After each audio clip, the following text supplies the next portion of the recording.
a genome?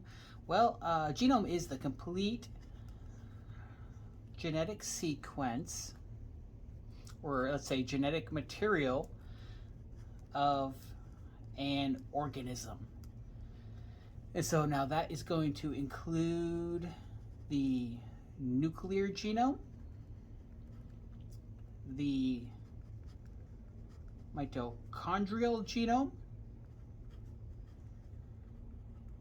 and if we're talking about plant cells that have chloroplasts, the chloroplast genome. Now, of course, all of this right here refers to eukaryotic organisms. And if we're talking about a prokaryotic organism, like a bacterium, well, that would be just the bacterial chromosome. Okay, so when we talk about a genome, we're talking about all these different things. Now, today we have lots of genome sequences available. And we have lots of genome sequences available. We can get them on the internet through organizations like the National Center for Biotechnology Information. Now, the reason we have so many available is that we now have genome sequencing technologies. And in class, we talked about the short read sequencing technology, at least Illumina, the company's version of short read sequencing. And we could combine that with long read sequencing, which we haven't really talked about. And a good example of that is a company called Pacific Biosciences, which has a long read sequencing technology. And so what were our short reads? Our short reads were like, 300 nucleotides long. And the long reads, they can be like tens of thousands of nucleotides long, but you don't get as many reads, so there's a trade-off. But when you combine these together, well, you can get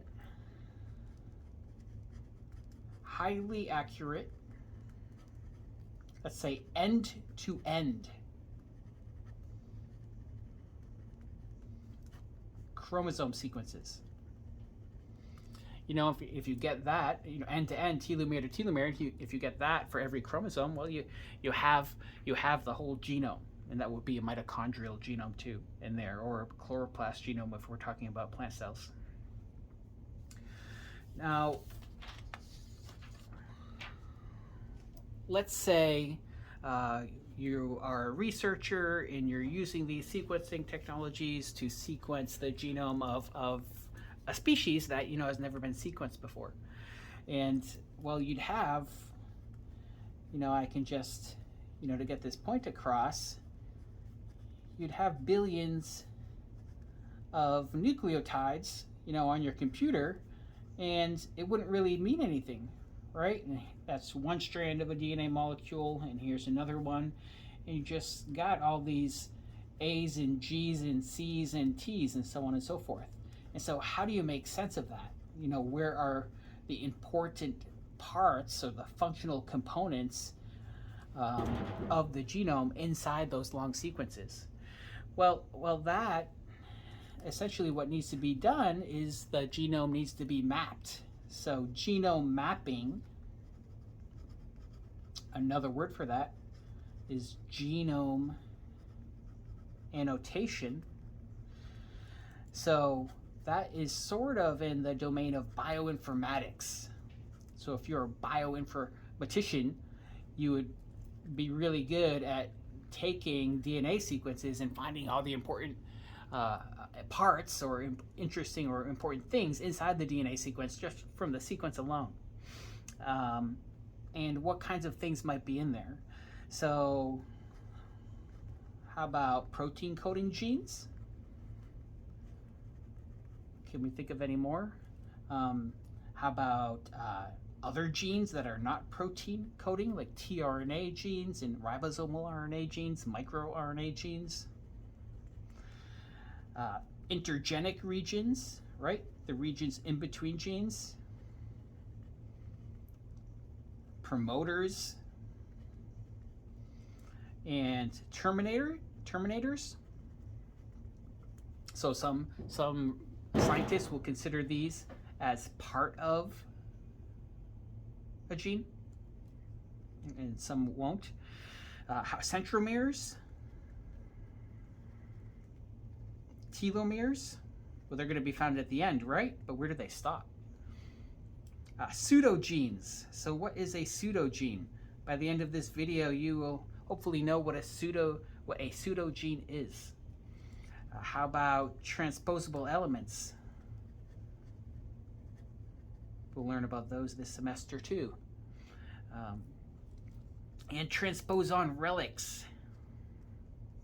We'll learn about those. So there are lots of things that, you know, a bioinformatician can identify in a genome sequence once the sequence is available. Then it makes the genome more useful for researchers. Okay, so how does genome mapping or genome annotation work? Well, one way, so we'll call this the annotation process. So one way you can start to annotate a genome, let's say if you're a bioinformaticist or bioinformatician, is you can use sort of a guided identification process, right? And we have this tool that, you know, any biologist can use. It's called BLAST. Okay, and what BLAST does, it's a programming tool, is it can take a known sequence for a gene. Now this is a computer. This is a computer program called BLAST, and you can take a known sequence for a gene, and what it can do is it can look for a match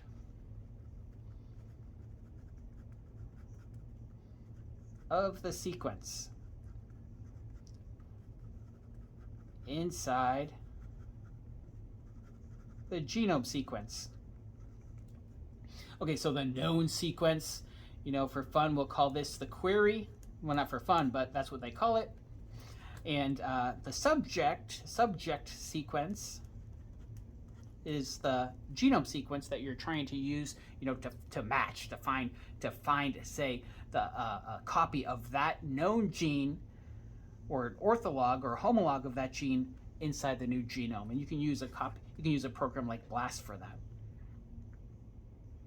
So you can also use sort of this de novo identification process. So you're assuming you know nothing about where the genes are. You don't have any other genes, known genes that you can use to do the search. You can also use de novo identification process to identify new genes where there are no homologs known in other organisms.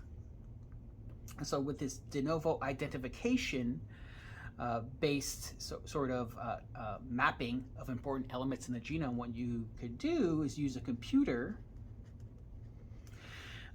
to, say, predict the location, let's say, of a gene. In this case, let's take a protein coding gene. So predict the location of a protein coding gene based on what we know about protein coding genes.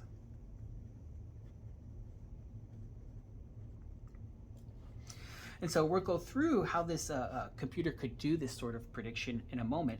And one of the reasons why we're going to focus in on this is it's very important in this course, or after this course, to understand what an open reading frame is, ORF, and what a 6-frame translation is. So these will be important concepts that we need to sort of take away from this video. Okay, open reading frame. Before we go into how a computer would use a sort of de novo identification sort of algorithm I'll go over for identifying genes, let's take a look at what an open reading frame is. So ORF, open reading frame. And there are at least two different definitions that are commonly used by scientists.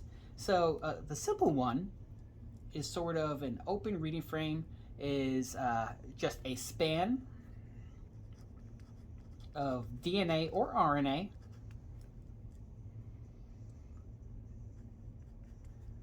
between a start and stop codon.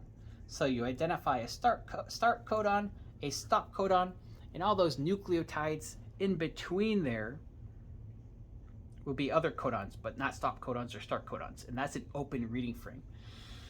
So span of DNA and RNA between start and stop codons, and it should be in multiple of 3, right? Because codons are 3 nucleotides. So here's an example. Let's just assume this is an RNA molecule with a start codon here and a stop codon here. And this is the 5' UTR up here. This is the 3' UTR. This is a poly A tail. Now the open reading frame would be this entire sequence from this UAG all the way, from this AUG start codon all the way to the UAG stop codon. Okay, so that's one definition of an open reading frame. Definition 2, which is useful for gene mapping or identification of exons of genes, for example, in a sequence where you don't really know if there's a gene there. So definition 2 is useful for this gene mapping. And it holds that an ORF is a sequence that is divisible by 3 and is bounded by stop codons.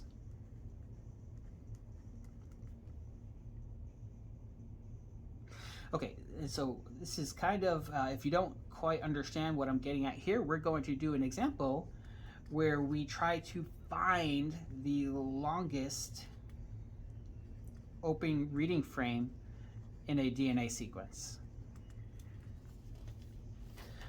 Okay, so find the longest open reading frame in a DNA sequence.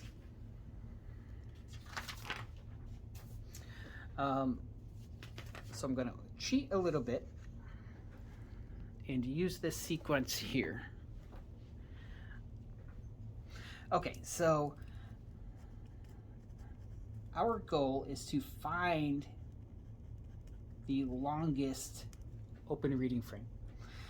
Okay, so here's our sequence. It's a DNA molecule. I'm showing both strands, the top strand and the complement here. Now, it's not necessary to show the complement because we could always figure that out, but I'm showing it here. And when we're looking for the longest ORF, what we need to do is we need to translate these sequences. We need to pretend these are RNA molecules, and we need to translate them, like pretend we're the ribosome, in the forward direction and the reverse direction.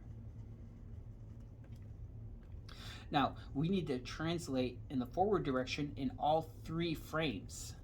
So there are going to be 3 forward reading frames, and there are going to be 3 reverse reading frames. And so we need to translate this sequence in essentially 6 frames, and that is going to be called a 6-frame translation. So the 3 forward frames and the 3 reverse frames. Now let's do the 3 forward frames first. So I'm going to focus in on this strand up here, and we're going to need a table of the genetic code to translate this, unless you have all the codons memorized with the for the amino acids that they specify. So I have the sequences printed out here on this piece of paper, and so for this one, let's do forward frame 1, forward frame 2, and down here will be forward frame 3.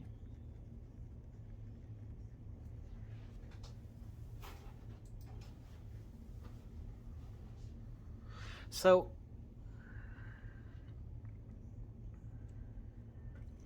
now to start the process, what you will do for forward frame 1, just start with that first nucleotide and mark off every 3 nucleotides. So 1, 2, 3, that's the first codon, second, third, fourth, and so on and so forth. Okay, then you need to look up your genetic code, and we're going to pretend this is an RNA molecule, and we are the ribosome, and we're translating. Remember, if this is RNA, the T's are going to be U's, and so we would look in our table of the genetic code, we'd look up UUA, and we'd probably see that that stands for L, or leucine. TAC is tyrosine. GTA, I believe, is valine. GCT, alanine. AGC, serine. And then we get a stop codon here. Leucine, threonine, and leucine. Sometimes I forget, I make mistakes with the single letter codes and the full names of the amino acids.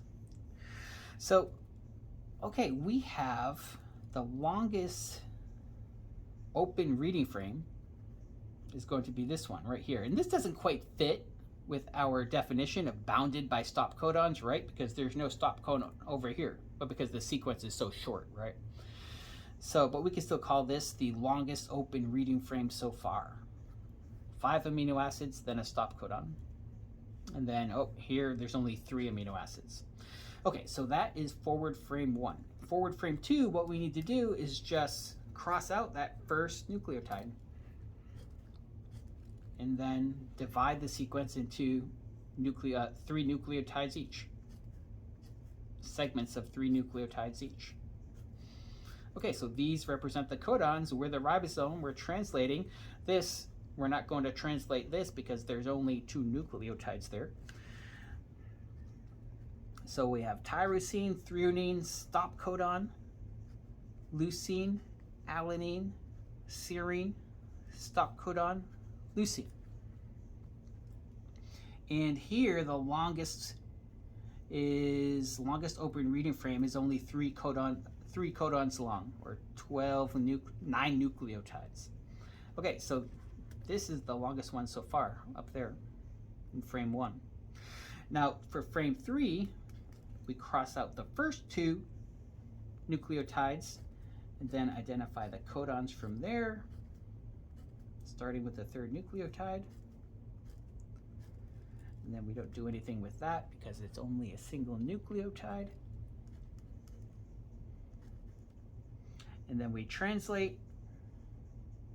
So isoleucine, arginine, serine, and then we hit a stop codon. And then we have leucine, alanine, aspartic acid, and I believe F for phenylalanine.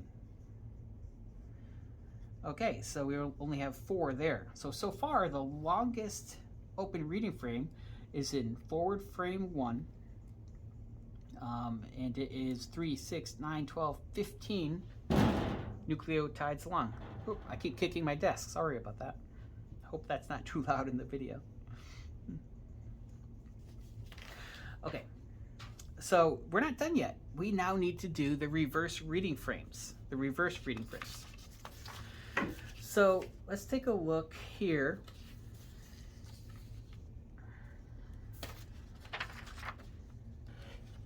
Here's that DNA molecule. Again, here was the forward strand. Here is the reverse strand. Now we need to translate this one in the 3 reading frames. Now ribosomes, we're pretending this is an RNA molecule, and ribosomes translate the RNA in the 5' to 3' direction. So we need to flip this around. Essentially what we're doing is we're taking the reverse complement of this top strand, right? This right here is the complement. We need to translate that in the reverse direction. So what I'm going to do is just flip this around so the TAA goes over to this end, and these AAT goes to the 3 end. You can see that here, TAA, GTC. So I just flip this around. Okay, so now we're ready to translate this.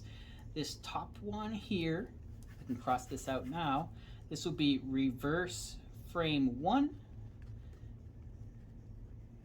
reverse frame 2, and reverse frame 3. And now you could probably speed up the video here while I solve the 3 reading frames in the reverse direction. So divide this into codons for reverse frame 2. I'm going to cross that first one out and identify the codons. And for reverse frame 3, cross out the first 2, identify the codons. I crossed out that C a little bit, I didn't mean to. Okay, now identify which amino acid goes with each of these codons up here. Well, this is a stop codon, and then we have an S and a Q and a L and A, S, Y, V, and another stop codon. Oh, look at that. Perfect. Stop codon here, stop codon here. 1, 2, 3, 4, 5, 6, 7. 7 codons, right? 1, 2, 3, 4, 5, 6, 7. Okay, so we have our longest reading frame so far. Of the 4 we have checked, the longest reading frame is in reverse frame 1. Okay, maybe we'll find a longer one down here. So translate that. Stop codon there.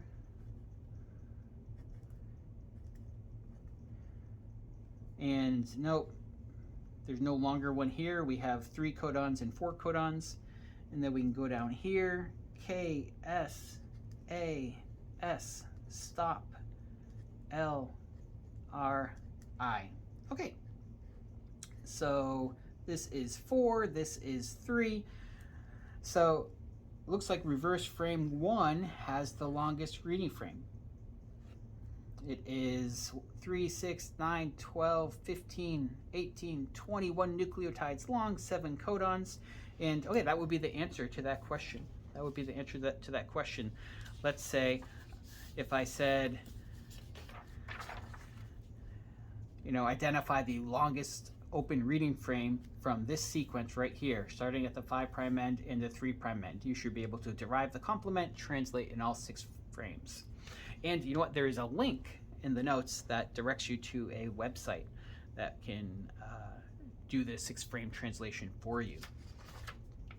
But this is a good conceptual exercise so you understand what the computer is doing when it identifies the longest open reading frame from a 6-frame translation for you. Okay, so I hope you understand that. Now let me go to my notes here. Oh yeah, okay. So how could a computer, take a DNA sequence and just identify where the protein coding genes might be located? Well, we have 4 steps that a computer could take, or a computer programmer could program the computer to do these things. So identify, let's say, all open reading frames longer than, let's say, 60 nucleotides. Okay, so all open reading frames longer than 60 nucleotides, because those might represent, let's say, exons. Then identify introns or possible introns that could link together those possible exons.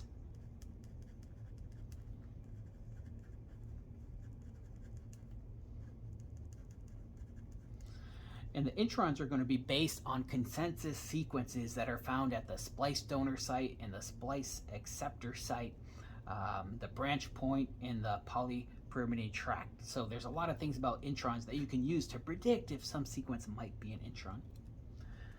And we're going to learn more about introns later in the class. But for this part of the course, what we want to do is just get a feel for how a computer could identify a protein coding gene in a DNA sequence. So after step 1 and 2, we're going to identify start codon and stop codon, and the start codon should be, well, let's see this. Identify start codon and let's say RNA binding sequences, say in the first exon or very close to the first exon.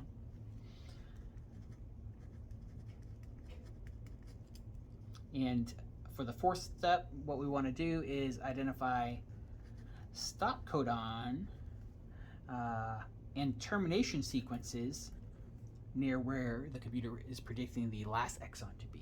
So stop codon and say terminator sequences that the RNA polymerase would use to stop transcription, say at 3' end of gene, or near last exon. Okay, so those 4 steps, and what would that look like? Okay, so let's say here's step 1, the computer examining a DNA sequence, and it finds some nice exons longer than 60 nucleotides in here, open reading frames longer than 60 nucleotides in there, and it's finding stops at the ends of these, and it's finding stops in here. So, okay, that would be step 1. We've got 3 putative exons here, and then the computer would go through and see if there could be introns that link these exons together. Now, introns almost always start with a GT. If it's an RNA, it would be GU, and end with an AG. And there are other sequences that are less conserved but somewhat common around here that the computer can use to identify this GT that might serve as what we're going to call the splice site donor sequence. In this right here, AG, there'd be some other sequences around here that help the computer identify where the AG might be. And what is that AG going to be? That's a splice site acceptor.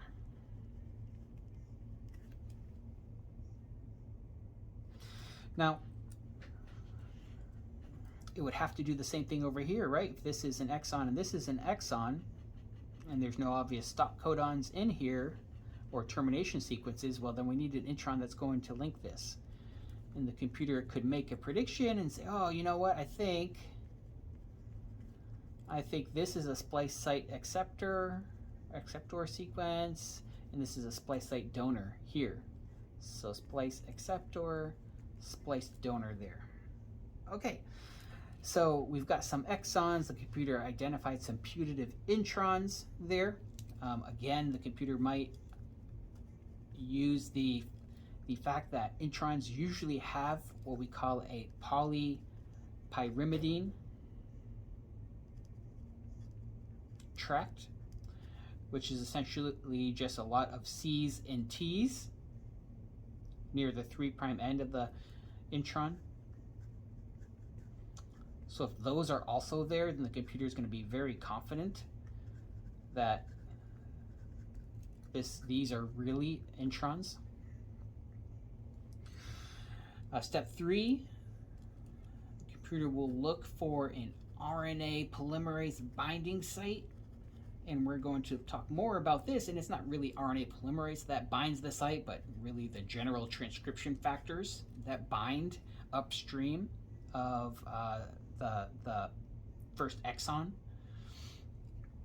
and load RNA polymerase onto the DNA to start transcription.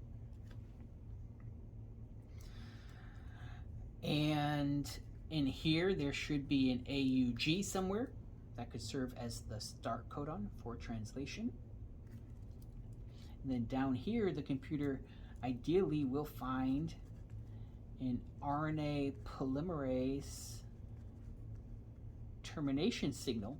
So a sequence that, you know, tells RNA polymerase it's time to stop transcribing. And also for the RNA transcript to be cleaved from the RNA polymerase. And we'll learn more about those sequences later on in the course. So, and there should be a stop codon for translation down here in this last exon. Okay, and if the computer finds all this stuff, you know, it's going to be pretty confident that, you know, this is really, this putative gene, you know, it's you know, probably a gene. And it's going to, you know, spit this out, this location out as containing a possible gene.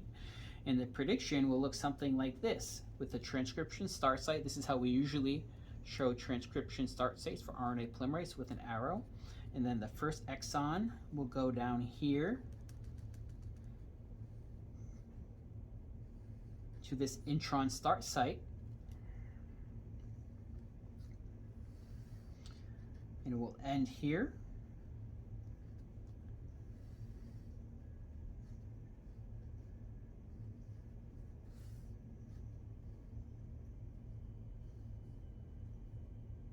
And then I'm going to extend this. Oops, stop codon should have been right here, right? Right at the end. Oh, no, yeah, should have been right here at the end. Sorry about that.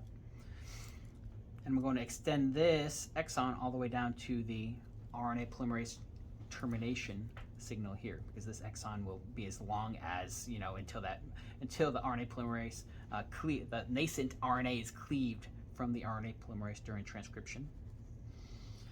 Okay, and this is our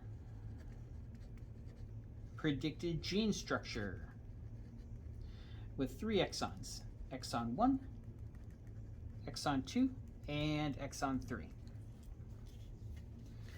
Okay, so the computer can do that, and it would give this a name like gene 123, and there might be 10. It might make 10,000 predictions, or depending on the species, or 20,000 predictions, depending on the species, of possible locations of protein coding genes in the genome.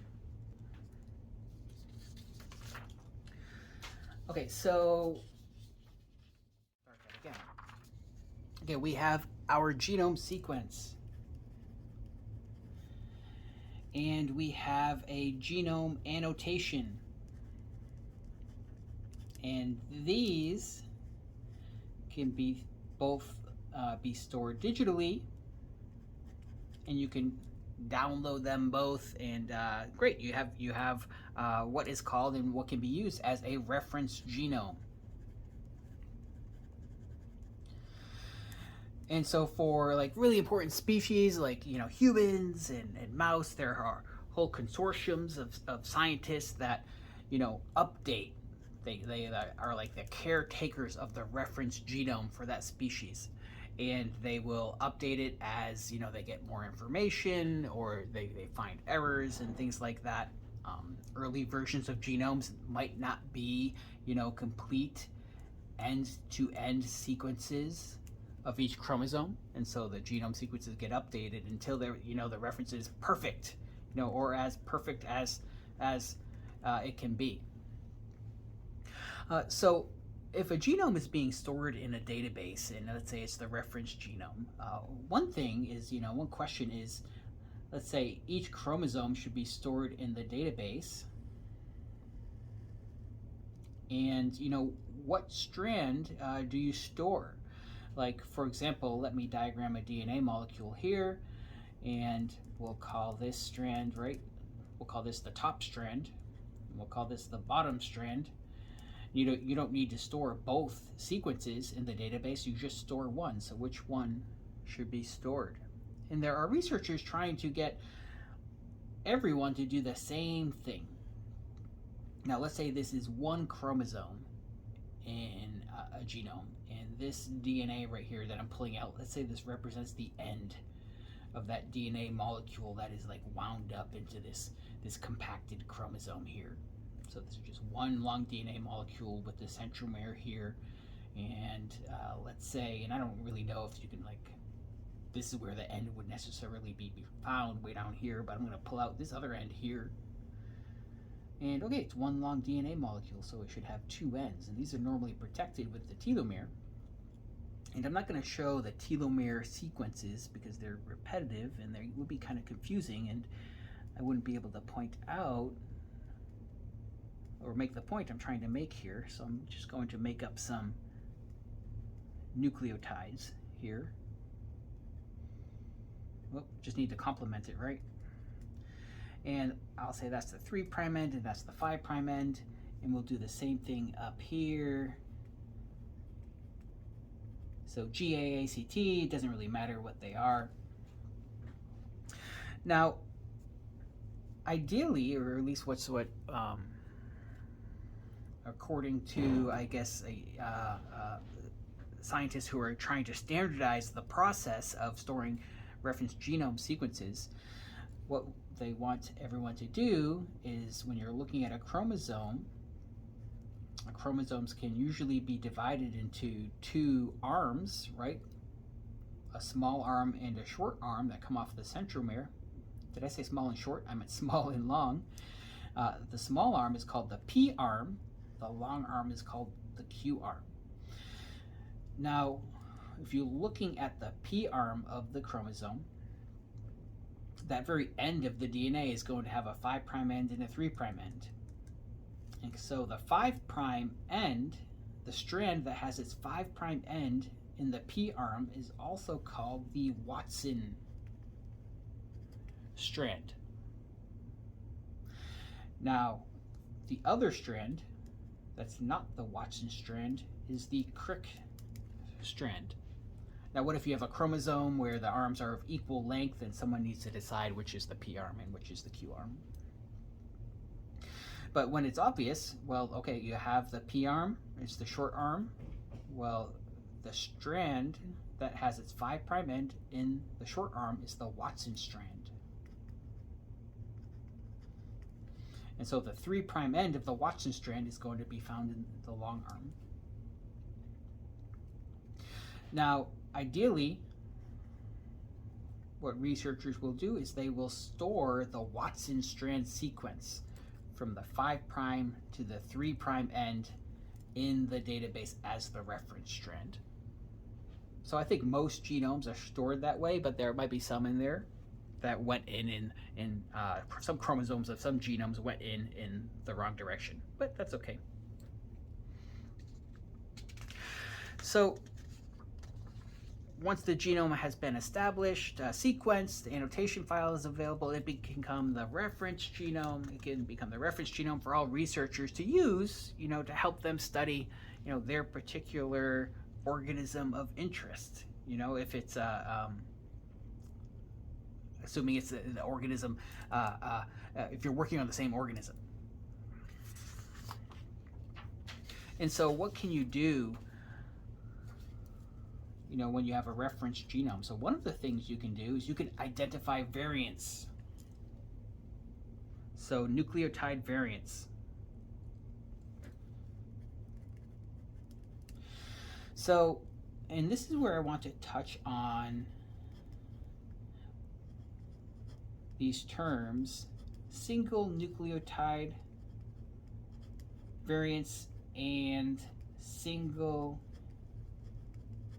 nucleotide polymorphisms. So let's say this is a reference, this is the reference sequence of the species that we're going to be looking at here.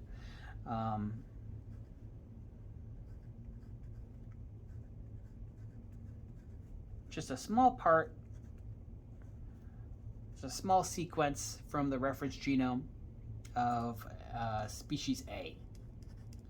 And okay, let's say this is the similar part of the genome from individual 1 of species A.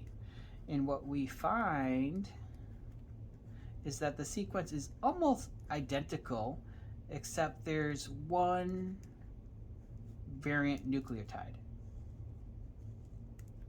right there. Okay, now that is definitely a single nucleotide variant, SNV. So anytime you have a nucleotide that is different from the reference, well, we can call that a single nucleotide variant.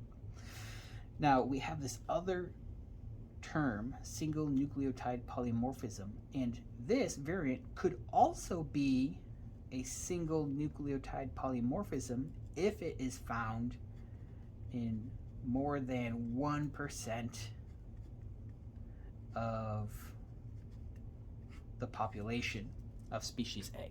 So it could be a variant that is unique to this individual, let's say in closely related individuals to individual 1. If that's the case, it's called an SNV.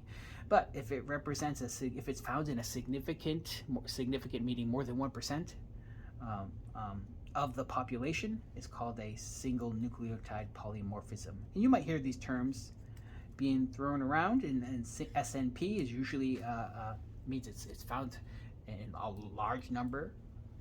large percentage of the population, large being 1%, and SNV means it could be very unique. It could be unique to that individual, or that individual and just a few closely related individuals.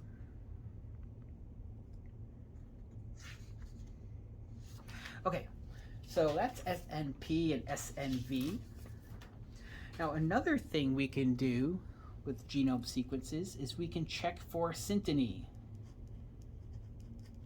So sometimes you will hear the term gene synteny or chromosomal synteny. Probably should just be called genetic synteny. And what it has to do with is so the organization of genes on chromosomes in an ancestor, and how those chromosomes rearrange during evolution. Let's say of 2 species that diverged from the common ancestor. So we'll call this species A down here, and this species B down here, and this could be 1,000,000 years. And this is the genome. These chromosomes represent the genome and the last common ancestor of these 2 species. And let's say the genome really, went under a bunch of rearrangements, and so now all the sequences that were in here are now over here. And some genes were lost, and some new genes were gained, probably. But now the genome looks like this. And over here in species B, maybe it looks something like this. So now up here, let's just take this chromosome right here, and I'm going to label the segments A, B, C, D, E, F, G, H, I, J, and so on and so forth. Okay, so all these segments are in this order on this chromosome right here. And because of all the chromosomal rearrangements that happened during these 1,000,000 years or so, these genes might be found in different locations in both of these species. But the genes that are close together will tend to stay together. So let's say we have A, B, and C over here, and D, E, and F over here. Obviously, you probably won't be able to read my letters, but hopefully you can get the point by me reading them out as I diagram them. Let's go with G, H, and I over here, J, K, and L over here. And now over here, this would be chromosome 1, 2, and 3. And over here, you might get A, B, and C over here, D, E, and F over here, G, H, and I over here, J, K, and L over here. Okay, but the genes that, were next to each other over here tend to stay next to each other over here in these other species. Interestingly, okay, so what? We got A, B, and C together over here. They're on chromosome 1 in this species, and A, B, and C stuck together over here, but they are on chromosome 3. Okay, and that can happen. That can happen. But what we would say is this part of chromosome 1, all the genes in here, and A, B, and C are just 3 of the genes. There'd be a lot more genes in there. A, B, so we would say this section right here is syntenic to this section on chromosome 3 of this species over here. So those chromosomal segments share genetic synteny. They are syntenic. And so, and what's another thing that we learned? Remember we learned recently that term ortholog? Orthologs are genes that have descended from a common ancestor, but they've been separated by speciation. So these A, B, and C right here, the A, B, and C in this species right here are orthologs of A, B, and C over here. And so mouse and humans are a really good example to help us see how synteny can be used to compare genomes. And our recommended textbook has a nice diagram that I can't show, obviously, for copyright reasons, but I can diagram it and explain what's going on. So in this diagram, which is available in our recommended textbook, is what it does, it looks at 110 million base pairs of mouse chromosome 1. Now I think that might just be part of mouse chromosome 1, not the whole thing, but I could be wrong there.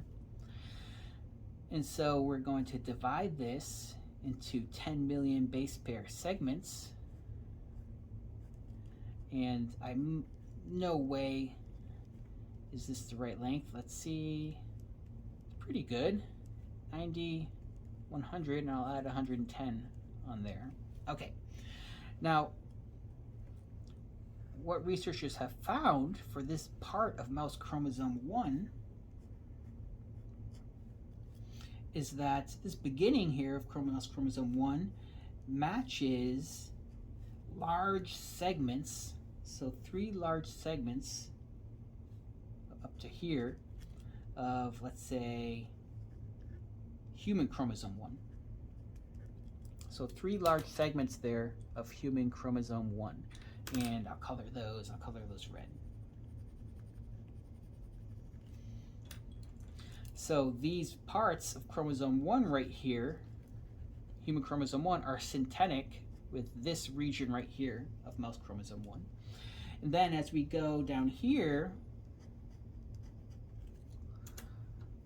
we have 3 parts of human chromosome 2 that are syntenic with this part of mouse chromosome 1, so right here. So the genes in here, if we compared these at the gene level, what we should see is all the genes in here should have their orthologs up here in this part of mouse chromosome 1 in the same order as they are found in these sections of these parts of human chromosome 2. And so we have a few more here. We have a segment of human chromosome 14 that is syntenic with this part of mouse chromosome 1. So all the genes in here should be found in the same order. Their orthologs should be found in the same order of mouse chromosome 1, between 40 and 50 million base pairs, and so on and so forth. And you can take a look at that diagram in the recommended textbook if you want to see this diagram in more detail. So, long story short, too late, right? Long story short, human and mouse genomes share lots of synteny. And it makes sense, right? Because we descended from a common ancestor.